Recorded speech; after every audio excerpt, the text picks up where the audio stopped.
Assalamu alaikum, I'm Aisha and you're watching SAMAA News. Here are today's headlines.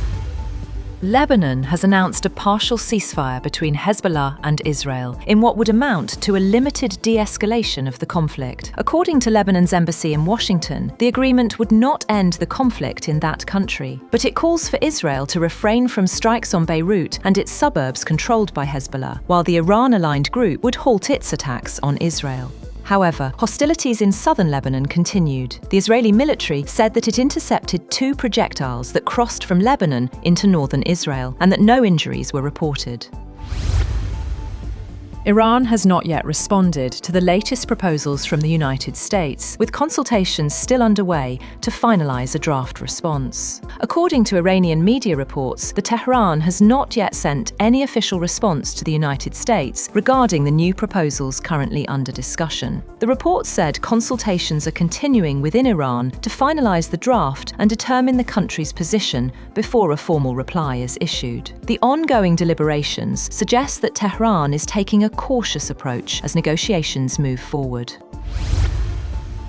Iran's Foreign Minister Abbas Araghchi has said that recent strikes in Lebanon amount to a violation of the US-Iran ceasefire. In a social media post, Araghchi argued that the truce applies on all fronts and warned that any breach would carry consequences, placing responsibility on the United States and Israel. Israeli occupation forces killed at least 3 people in separate attacks across Gaza Strip. The incidents included a strike on a displacement site, an attack on a vehicle, and a reported drone strike that also injured several people. Residents say the attacks have intensified, adding to fear and uncertainty across the territory. Iran's Islamic Revolutionary Guard Corps says its forces remain on the highest level of alert and are fully prepared for any scenario. IRGC spokesman Sadr Mohebi rejected US claims that Iran's military capabilities have been weakened and insisted Tehran maintains full control over the Strait of Hormuz. President Donald Trump has appointed Bill Pult as acting director of national intelligence. Pult, who currently oversees federal housing finance programs, will now temporarily lead America's intelligence community following the departure of Tulsi Gabbard. The US is discussing whether to deploy nuclear weapons in additional European NATO states. The Financial Times reported that US officials have signaled openness to additional deployments beyond the existing 6 countries hosting nuclear-capable bombers. The move would involve more countries to host so-called US dual-capable aircraft, which are able to deliver nuclear strikes, while cautioning that an agreement to expand US nuclear hosting was not imminent.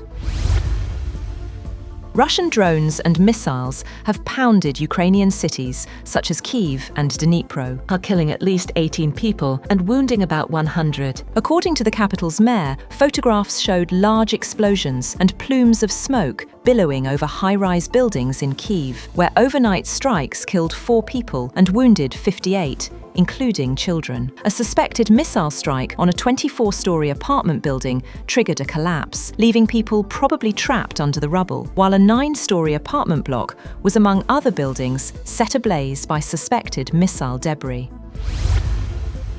The Kremlin says it still prefers a peaceful resolution to the war in Ukraine, but will continue military operations unless Kyiv engages in what Moscow calls genuine peace talks. Kremlin spokesman Dmitry Peskov made the remarks after Russia launched major overnight strikes on Ukrainian cities, while insisting Moscow remains open to negotiations. And a new report by Bonn International Center for Conflict Studies says that global displacement has reached a record high, with more than 117 million people currently forced from their homes. The study points to conflict, economic hardship, and climate-related disasters as major drivers, with nearly 30 million people displaced by extreme weather events in 2025 alone. That's all for now. For more updates, visit www.samaa.tv.